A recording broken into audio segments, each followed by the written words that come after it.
The broadcast is now starting. All attendees are in listen-only mode. Hi everyone, welcome. For those of you who don't recognize my voice, this is Julie Harrison, and I work with the Office of DD Services in Salem. I'm with the Operations Unit, and one of the key points of my job is to help people use the Express Payment System. Today we are going to talk about the Express tasks that help support CME transfers. The policy team asked me to put this together for you guys, and so I'm happy to help accommodate that. I don't think there's any new functionality in Express related to the CME transfers, but again, I just was asked to review the Express tasks involved to help reduce transfer issues that the CMEs may be experiencing. We will have a Q&A session towards the end of the presentation, so use the questions feature in your webinar control panel to send me questions. And then we'll take a look at those towards the end and get your questions. I also ask that we keep the questions today related to today's webinar topic. If you have other Express questions, you can certainly send those in via the technical assistance request form that's available in Express. So with that, why don't we just dive right in? So we're going to talk about CME transfers and the Express work related to that. I wanted to start off with a bit of a review. This may be old news to people, but again, it doesn't hurt to go over it one more time. Access to all IDD services really starts at a county DD program. The exception being for those children that are designated as CIIS only and are accessing CIIS services under one of the medical waivers. They may not have a DD eligibility determination, but those are kind of the outliers, and we're not really going to talk about those kiddos too much today. We're talking about people that start at a county program, a CDDP program, to get determined overall eligible for intellectual DD services. So that responsibility still resides with the county DD program to determine the eligibility. And it's that active eligibility determination that you find that they are eligible for DD services and you have an active county CDDP case management enrollment. It's that case management enrollment that is required for any other service in Express to be authorized and paid. That CDDP case management enrollment is like the cornerstone building block of all other services in Express. And it also controls a lot of what you're able to see for an individual in Express, particularly in plan of care.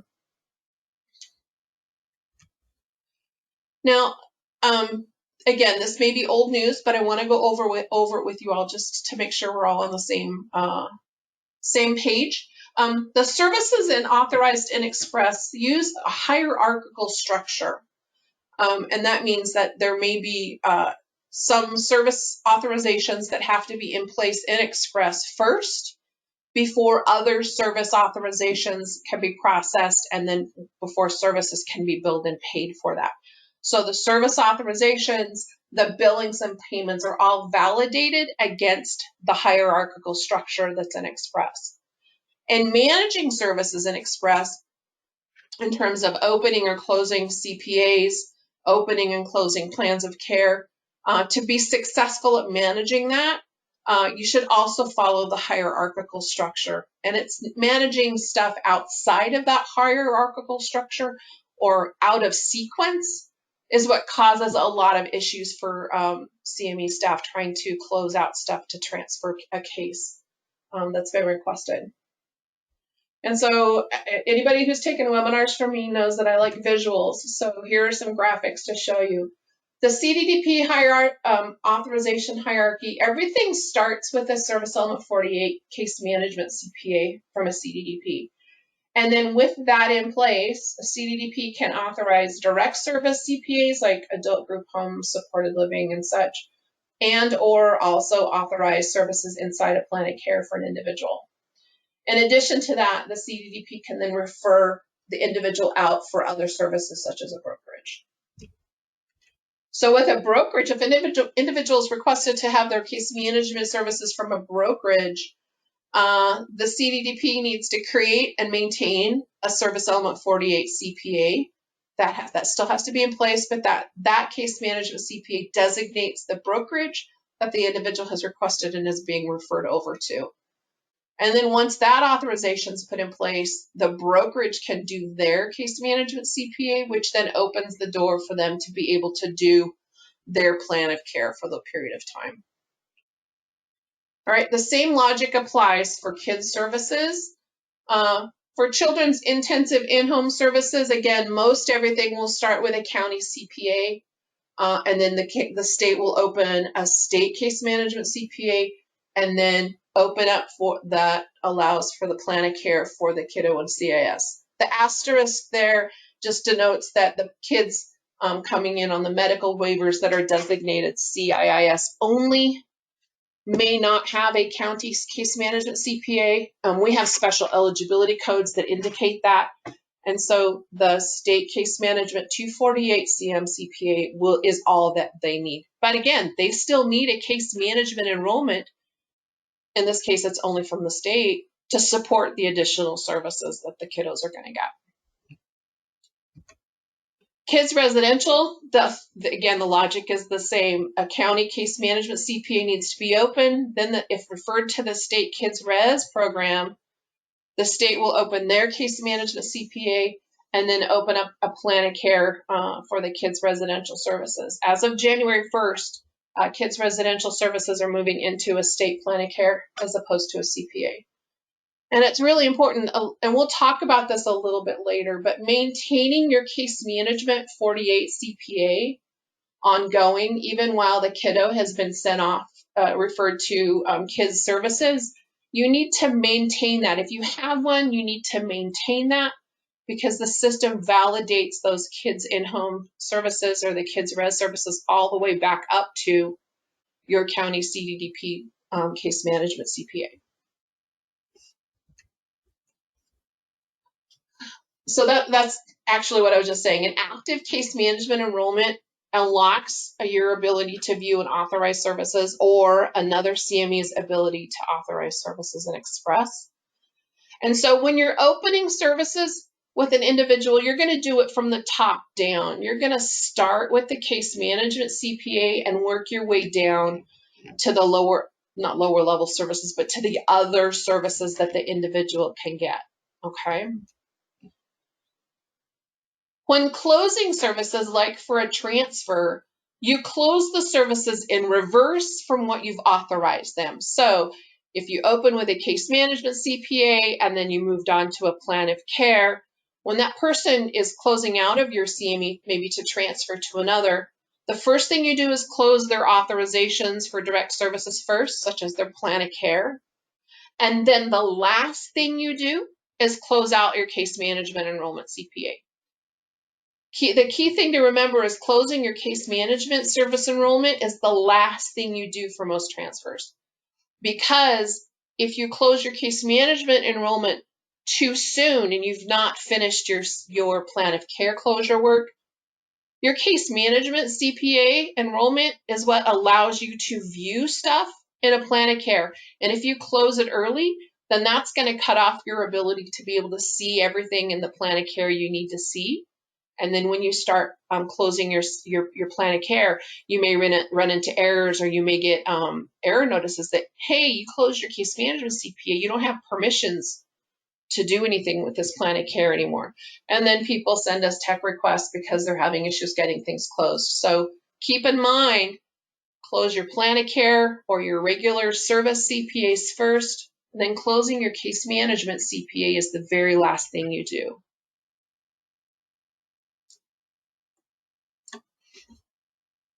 Okay. Wrong way. There we go. So here's a graphic that shows you how things are reconciled up. If you have, for CDDP, if you're closing out services, you're going to close your direct service CPAs and or your plan of care, depending on where that person's services are authorized. You may have something in both places. And then when that's done, then you can move up and close the case management CPA. This picture also kind of gives you an idea of the validation hierarchy. The services you authorize in a plan of care or in your CPA validate up to ensure that there's an active open case management enrollment that covers the dates of those authorizations you're trying to put in place. Also, when billings and claims are processed, they also validate all the way up to make sure this person has active case management enrollment for those dates that are being billed. Okay. Brokerage reconciles the same way. Their plan of care reconciles up to their brokerage case management CPA, as well as all the way up to their county case management CPA. So when closing things out from a brokerage, the brokerage will want to start with the plan of care, then move up to their brokerage case management CPA. And then if the individual's leaving or changing CDDPs, they'll need to close that as well. We'll talk about specific scenarios in just a few minutes. Again, children's intensive in-home hierarchy is the same process. Starts, if you're going to close things, you start at the most direct services and work your way up to case management as you're closing things out. Same thing with kids residential. Okay. So let's talk about CME transfers in more detail. Depending on the type of CME transfer you're facilitating, the work that you need to do in Express may be different. Some transfers don't involve all the same details as other transfers. One key thing to do is to be sure that the date of transfer is confirmed with all parties before completing any Express changes. If the dates are off a bit, then that's going to cause problems with stuff getting reauthorized at the receiving end. And again, as I said, since the service structure in Express is hierarchical, the Express tasks involved for a CME transfer, there's going to be kind of a specific order that you're going to need to do those in to reduce issues, to make sure that you don't run into any problems and things open up and close out in Express without issues. So the type of CME transfer scenarios that we're going to talk about today, CDDP to CDDP, involving when it's just the CDDP, the person's not receiving any other services, just from CDDP. A CDDP to CDDP transfer with a brokerage service, and the same with state kids services. We'll talk about CDDP to brokerage transfers, and these are like also vice versa. Brokerage to brokerage transfers with and without change in CDDPs. A brokerage to brokerage transfer when a CDDP to CDDP transfer is happening at the same time. They're changing both brokerage and CDDPs on that transfer date.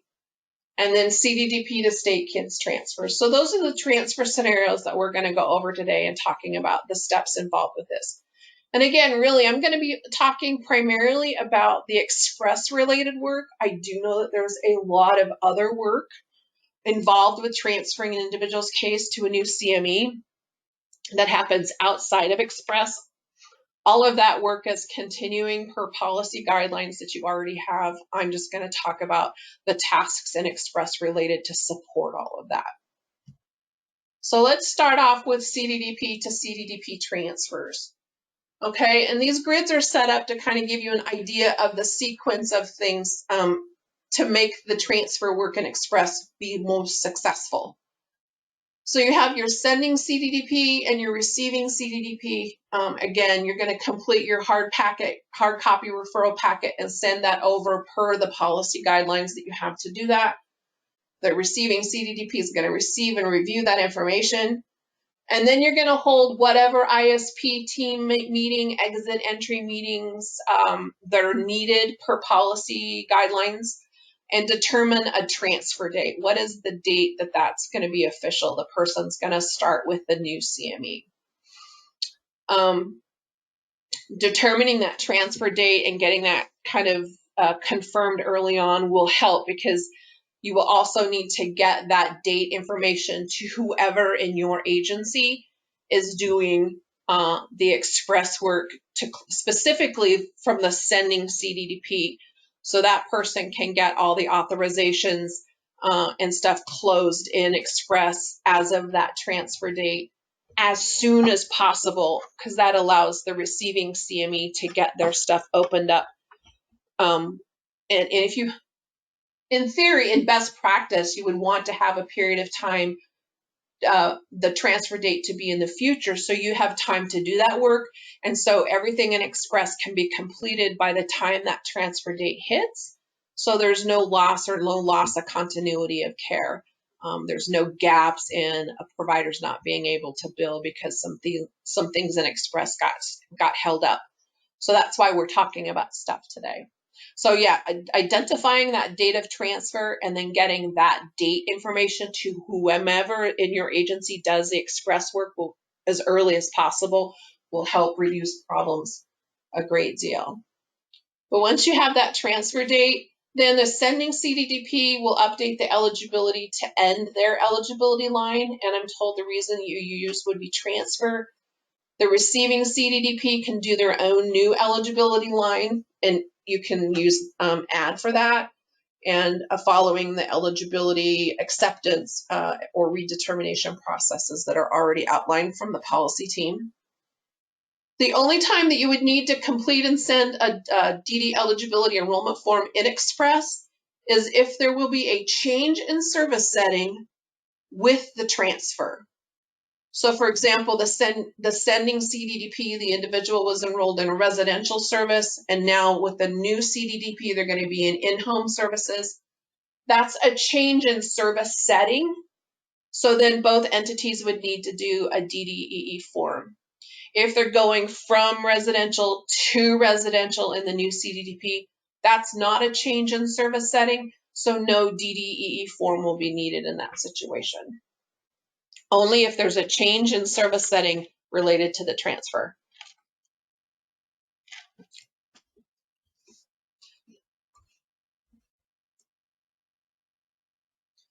Then the sending CDDP is going to close their stuff out in Express and specifically do it in this order. 1, close your plan of care and or your other service CPAs. And once those are closed, the last thing you do is close out your case management CPA. If you close the case management CPA too early, that gets in the way of you being able to see information in the plan of care and or other service CPAs, and you may not be able to complete that work. So always close your case management service enrollment CPA is the last thing you do. And then this receiving CDDP can create their services. Again, they're going to open, so they're starting at the top with their case management enrollment.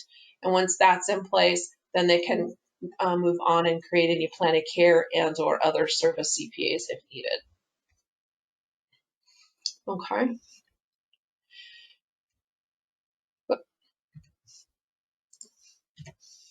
Here's kind of a visual to give you an idea. Once you have that transfer date determined, in this example, it's December 1st, the old CDDP closes everything out as of November 30th, which is the last date that they had services authorized under the old CDDP. And then the new CME or CDDP starts their stuff as of 12/1 going forward. So that's why the transfer date is really important to get, so you can then make your endings and start your new services with the new CDDP. So for a CDDP to CDDP transfer with a brokerage, but there's no change in brokerage services, the individual's staying with the brokerage. Perhaps they just moved across the river to a new county, so their home county is different. But the brokerage, many brokerages serve multiple counties, and so there would be no need to change brokerage services. The sending CDDP would do whatever referral packet they need for this scenario and send that over to the new receiving CDDP. Again, if there's team meetings, exit entry meetings, or whatever that need to be happening between the old and the new CDDP, make sure that those are done and get your transfer date determined. And then the sending CDDP closes your CPA that designates the brokerage and then does any eligibility update information as needed. Since there's no change in the brokerage services are maintaining ongoing. The brokerage does not have to close and reopen their case management CPAs or make any POC changes.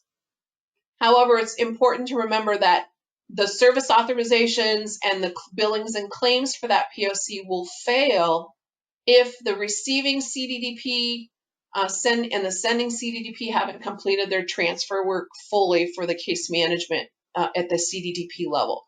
Because remember, the brokerage services validate all the way up to the CDDP level. Okay, so the receiving CDDP is going to want to do any eligibility update that they need to do, and then create their own case management CPA that designates the brokerage. Okay, in theory, that should look something like this. The brokerage case management CPA can be ongoing. The plan of care from the brokerage can be ongoing. These do not need to be changed at all, as long as the CDDPs, sending CDDP and receiving CDDP get their dates lined up here as of the transfer, the date that they're moving to the new CDDP. The services in the side after 12-1 are going to reconcile all the way up to the County B's case management CPA. Okay. CDDP to CDDP transfer with state kids, but there's no change in those state kids services, and this applies to either CIIS or Kids Res, doesn't matter. Again, the process is very similar. The sending CDDP would complete and send any referral packet needed over to the new receiving CDDP, determine the date that transfer is going to happen, the sending CDDP closes their case management CDDP or case management enrollment CPA and does any eligibility update that they may need to do. The receiving needs to do, again, if they're going to add an eligibility line per policy guidelines, that's great, and then create a case management enrollment as well. We need to make sure that that ongoing case management from a CPA enrollment continues to support the Kids Res services. Now, the state kids services, state case management, and POC changes don't need to change. However, again, their authorizations and billings and claims are going to fail if this 48 case management enrollment transfer doesn't happen completely and fully. Again, the graphic looks similar to the brokerage. You know, the state case management can be ongoing without interruption. The state kids managed plans of care can be ongoing without interruption. We just need to make sure that the sending county closes and the receiving county opens their case management enrollment, because these are needed to support the services from the state kids team. CDDP to brokerage transfer. You guys have been doing this a lot. Again, this may sound like a broken record, but it's really important we review these. The sending CDDP, again, completes and puts together whatever hard copy referral packet you're required to do per administrative rules and policy guidelines, and send that over to the brokerage. Once they've received and reviewed that, you guys hold whatever ISP exit entry meetings that you need to and determine that transfer date. And D, again, you only need to do a DD eligibility enrollment form and express if there's a change of service setting due to that transfer, meaning they were in residential, will now be in home, or the like. Again, the sending CDDP would close their services. If they have a plan of care and or other service CPAs, they close those. They end their current case management CPA and immediately create a new one that designates the brokerage. This step F is required before the brokerage can do their pieces in Express, because designating the brokerage on your 48 case management CPA is what unlocks the door that allows the brokerage to do their brokerage case management CPA and then any plans of care that will be needed at the brokerage. Looks like this.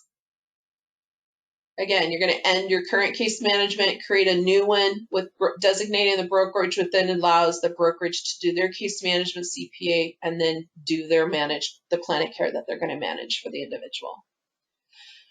Now, again, it's important, and I'll kind of, hammer this point home, and I'm sorry if I'm a broken record, but it's important that when you determine the transfer date, that you have no gap, and this applies to any CME transfer, not just this CDDP to brokerage, that you have no gap here in when the sending information ends and the receiving CME has their information start and express.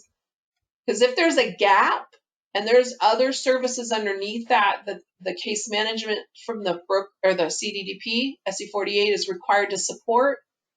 If there's a gap here, like in this one, everything was closed, the transfer date was 12/1, everything at the old CDDP closed on 11/30, but the new CDDP, they didn't get their stuff started in 12/15, so we got a 15-day gap here between case 48 case management enrollment.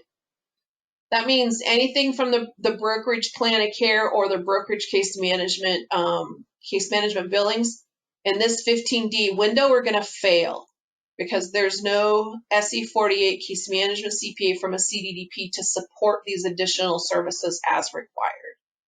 So it's this gap here that we want to prevent because things are going to snag down here. Providers aren't going to get paid until this issue gets resolved.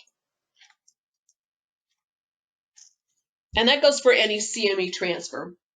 You want to avoid having a gap like this because it could prevent providers from getting paid during that gap period, and that's not something we want to have happen. Especially we don't want individuals to go without service as well.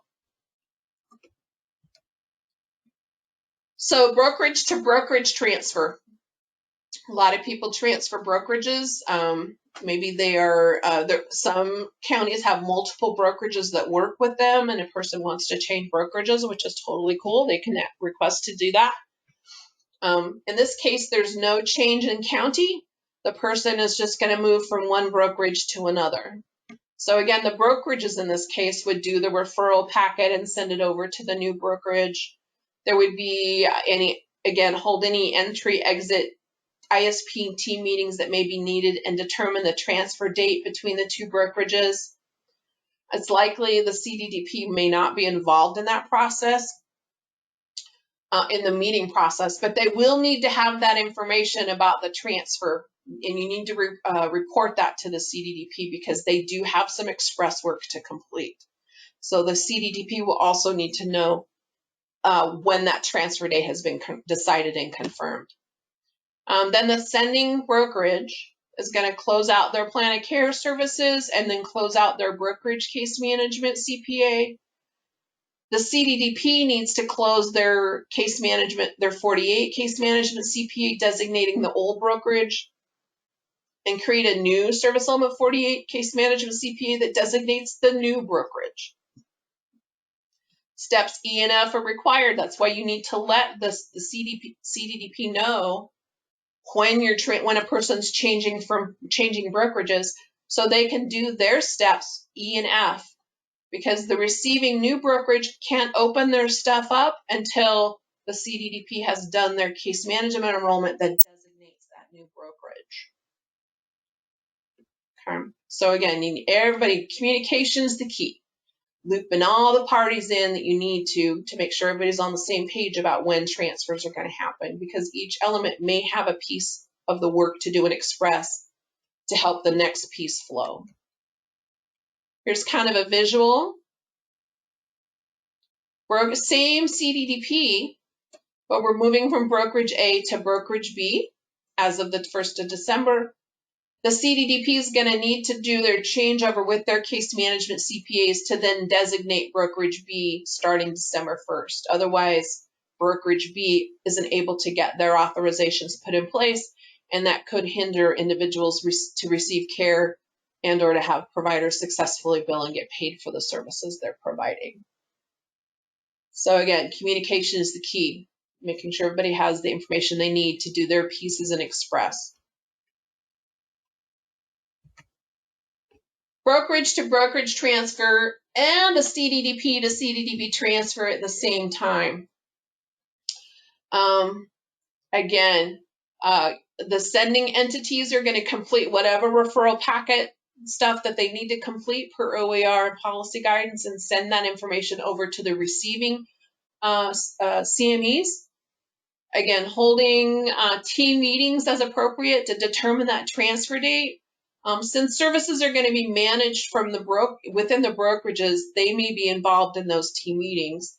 But again, we're communicating the result of that date transfer to the CDDPs will be critical because they have actions to take and express as well. Then the old brokerage is going to close out their plan of care, and the last thing they're going to do is close out their brokerage CPA for case management. The CDDP may need to do eligibility update if needed per the guidelines that you have. And then old CDDP is going to need to close out their case management CPA because they're just going to a new county. The receiving county, again, update your eligibility for the individual as per the guidelines and OARs.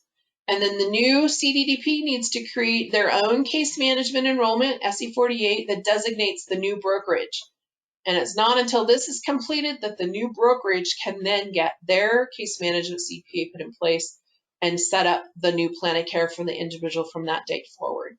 So we got 4 case management entities in this scenario that all need to be communicating and talking to each other to make sure that their pieces get done. So the services, we can maintain that continuity of care for the individual and service, and they don't experience a service lapse. And you can see here that it's kind of tiered, it's hierarchical and stuff in terms of the sequence of things that need to happen. Here's a visual transferring from brokerage 1 to brokerage 2, also transferring from CDDP A to CDDP B as of the 1st of December. So you'll see that everybody needs to close their stuff. The sending entities need to close their stuff as of 11/30. And the receiving new entities need to start their stuff 12/1. Again, there's going to take a lot of communication between all parties involved to make sure that this happens without a gap somewhere that would hinder service authorization for the individual and the providers getting paid. Brokerage to CDDP transfer back. Again, the process is the same as those CDDP to brokerage, but kind of in reverse.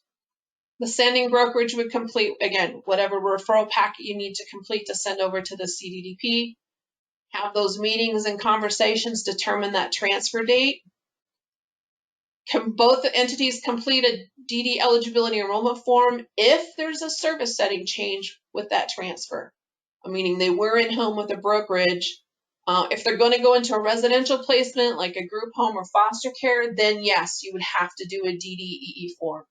But if they're going from brokerage in-home to CDDP in-home, that's the same service setting, so you wouldn't need to do step D in that case. Then the brokerage then closes out their plan of care. Last thing they do is close their case management enrollment. The CDDP, you can end your case management enrollment that designates the brokerage and create a new one if you want to. I don't believe it's needed by the system, but for continuity, you can certainly do that. And then go on to create your plan of care if that's the service they're going into or other service CPAs.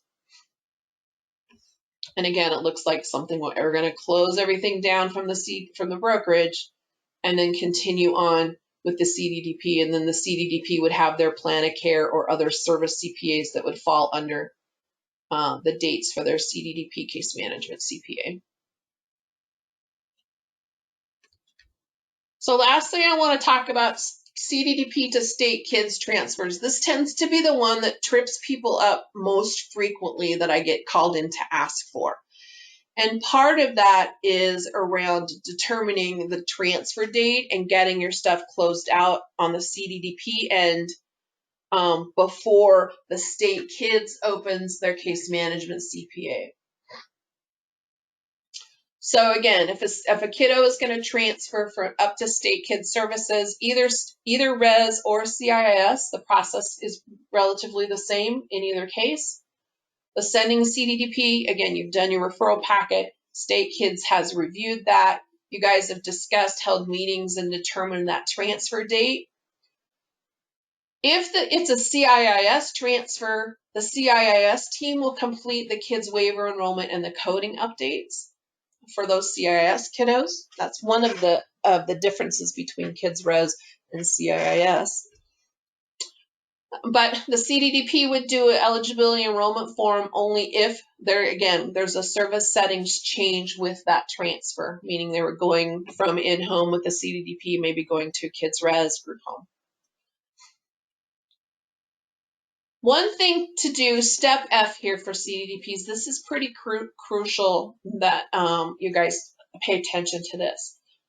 For any transfers of children that you have that you're sending over to Kids Res or CIIS, you'll want to definitely verify and or update that kiddo's POC that you have with them under your CDDP to reflect any services that are authorized that will need to be completed prior to the transfer to state kids services. For example, if there's a behavior consultation that needs to be done, like perhaps a functional behavioral assessment that needs to be completed before the kiddo transfers to state res, you'll need to authorize that one piece of that consultation service in your POC before, within the period that the kiddo is with your CDDP. And then perhaps Kids Res will pick up the behavior support planning piece and or the training component of that if needed once the kiddo is transferred. So if you have a piece of that behavior stuff that needs to get completed before the child transfers, make sure that you have that authorized in your plan of care at the CDDP so it gets done. And again, wanting to know determining the transfer date will be really crucial that things get communicated. And for CDDPs, as soon as you have that transfer date of when the kiddo is accepted to go into kids services at the state, you'll want to go in and end the person's plan of care or other service CPAs as soon as possible.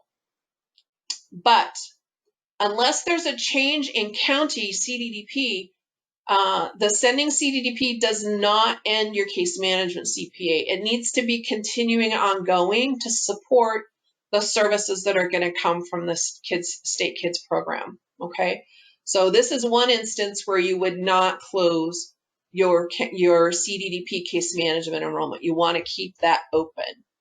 Okay, but it's important that you get the CDDP gets their plan of care closed out or ended as of that transfer date as soon as you know when that transfer date is, and other service CPAs ended. Even if it's in the future, if the transfer date is a month away, you can end the plan of care with that future end date now, and that will really help because when the state kids do their service CPA, if the CDDP has not closed your plan of care yet, and the state kids does their state case management CPA, it's going to hijack and pull your plan of care under their contract, and then you can't do anything with it. And we want to avoid that. It's when people end up emailing me and I have to help out, which I'm happy to do, but I would just assume not have to do that. You guys can, if you manage things in the right sequence and you're communicating, you won't run into that problem. And again, at the kids' states level, they need to make sure that before we do the state case management CPA, the 248, to confirm that the CDDP has ended their plan of care services. And after that's been confirmed, then we can open their case management CPA with the state and then do a plan of care services for that kiddo, be it with CIIS or Kids Res. Okay, that will make sure that you're able to get all the pieces done on either end as effectively as possible. Here's a visual for that. The CDDP case management CPA needs to stay ongoing and open. And then if you have kiddos that are going to state services, they'll, as of that transfer date, if there's a plan of care, you want to make sure that gets closed out so the state kids can open their state case management CPA and then start their state managed plan of care for the kiddo. Okay. If you end your case management CPA as of that transfer date, then the state kids services and the plan of care is going to try to reconcile all the way up to service element 48 case management. And if there's nothing there, those services to that kid, that child in kids services is going to fail. The claims are going to fail. The authorizations are going to fail because Express is looking to confirm that this person is eligible for DD services, and that's usually determined by an active open service element 48 case management enrollment from a CDDP.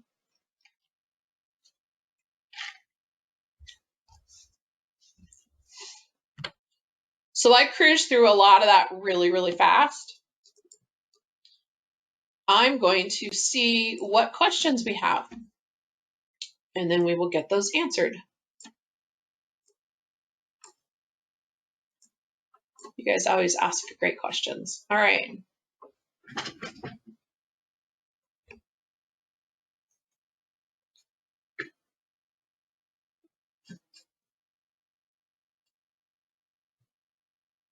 Can you please remind, this is from Multnomah, can you please remind people the order in which they edit the IDD eligibility versus the SC48 CPA? People keep forgetting that order too.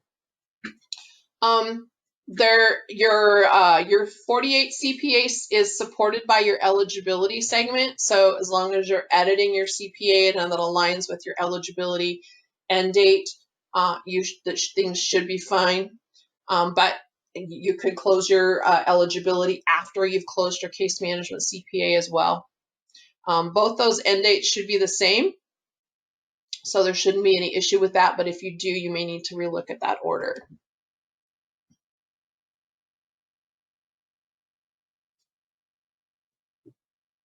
Another question here. We were told by ODDS eligibility specialists we could keep the eligibility service line open if they are just transferring counties. That may be true. I'm not up on the latest policy guidelines or in detail from the eligibility diagnosis and eligibility specialists. If that's something in the guidance that you've received from the eligibility team at ODDS, then follow that. You may not have to close out your eligibility, but refer to your guidance, your ODDS workers guide and or OAR's work for a final determination on what's expected there. Just to clarify, if someone is moving from one county to another but is staying with the brokerage doesn't have to end their CPA and open it with Lane. We wanted to make sure we understand. You can, if you really want to, close your old case management, your 148 CPA, and then open a new one and designate that new county if you wanted to. The system does not require you to do that. Another way you could do that would be just to open that CPA and in the notes, add a note that this person has transferred to a new county and save that note on your existing CPA. But you can certainly do a changeover on your 148 case management CPAs if you would like. The system's not requiring you to do it.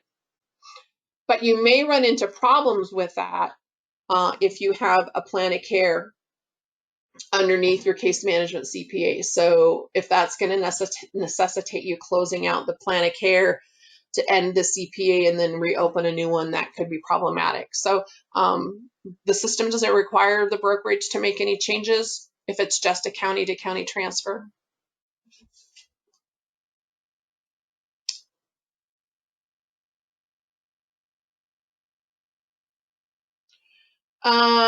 Here, when sending CDDP ends their eligibility lines, there's not an option to choose transfer as the termination code. The sending CDDP uses other, then receiving CDDP choose transfer.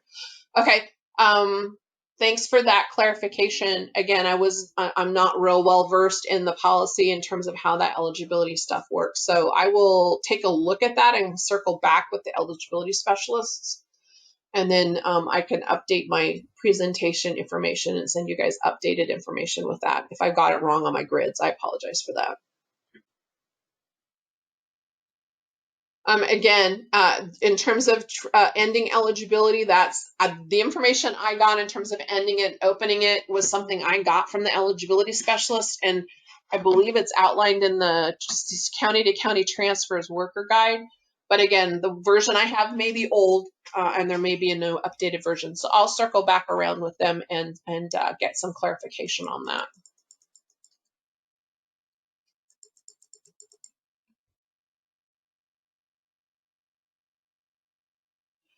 Question. So you are saying that a 0337, meaning the eligibility enrollment form, is only needed to change the DDC subcoding back and forth from in-home services or IHC to residential.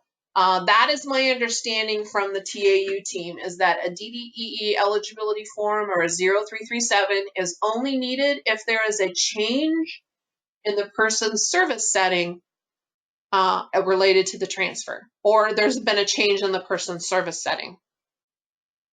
So it would change that subcode from res to in-home services or vice versa. If they're going from in-home to in-home, just changing providers. If they're in residential and they're going from group home to supported living or group home to foster care, that's all residential setting. We don't need an eligibility enrollment form for those types of residential setting to residential setting transfers. Will we get these slides in a future email? Absolutely. I will make sure. I'll actually circle back around with the TA or the eligibility team and make sure that my stuff is up to date, and make any corrections. And I'll send you guys out corrected slides.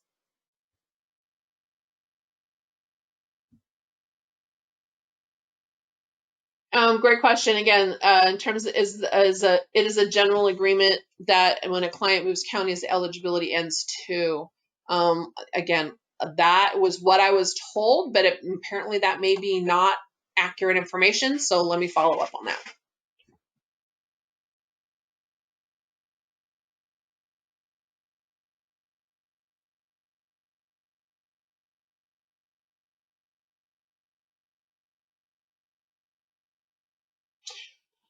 Yes, this is the place to ask. If a person's transferring brokerages, do the brokerages need to send docs to the new CDDP? Your visual made it appear that they did not.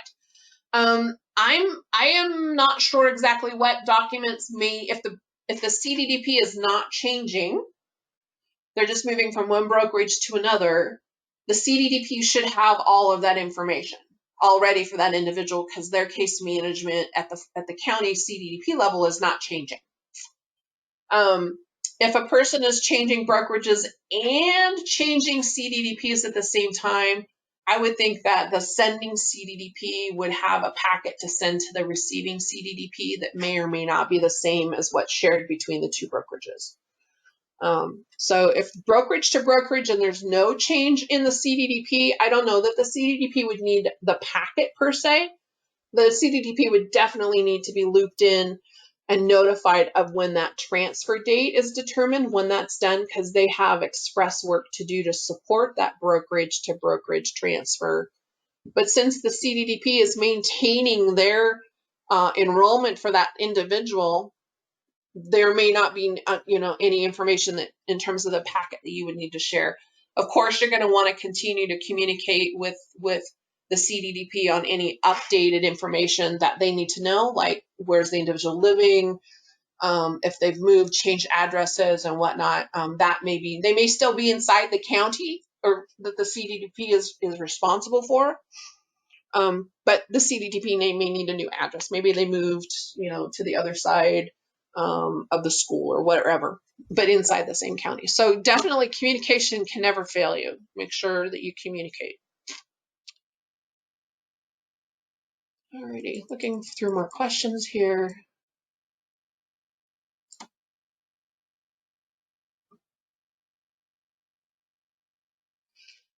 So to clarify, both the transferring and entering county needs to complete a DDE when someone changes service settings. We had believed that the only transferring the county completed one. My understanding is that both would need to do that, but I will follow up to make sure that that it's only the sending county. That's a really good question. Let me follow up with that as well. Yes, I will send the slides, and actually I'm going to send the slides and then I'm going to take the summary of your questions here and track down the correct answers for the ones that I'm unsure of because it may involve a policy change I'm not up to speed on. And I'll send out that list of questions and answers to everybody as well. So you have as much information as I can possibly share with you guys.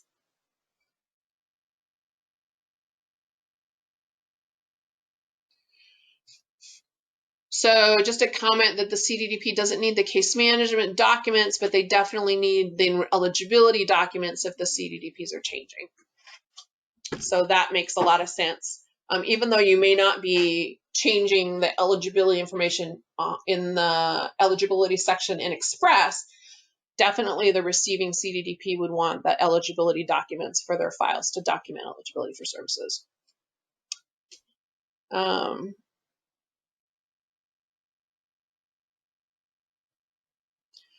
For ISPs and documents and such, the CDDP would be changing, not the brokerage. Again, I'm not sure how much ISP information the brokerages currently send to the CDDPs for the services that brokerages are managing.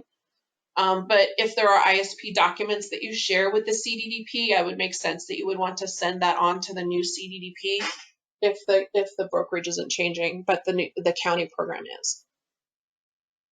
I want to just note the resources that are available for you guys. The worker guide that I was referencing a few minutes ago is this county-to-county worker guide that's on the county-to-county, the DD Tools page. There's also, and then there's the link to the CDDP case management tools page, or the brokerage personal agent tools page, where you can find a ton of resources, worker guides, policy information, and all of that as well. In addition to the Express Help menu for help documents that may help you navigate your way through in terms of closing plans of care, or closing CPAs and needing to open CPAs and open plans of care. Those how-to guides, especially for the new plan of care format that just got launched last Friday night, those are all on the help menu now as well. So you have the most up-to-date information on how to work in the plan of care out there on the help menu for you. So take advantage of those resources if you have questions or whatnot. But with that, I say thank you very much for all the work you do every day, and have a very, very wonderful holiday. Take care.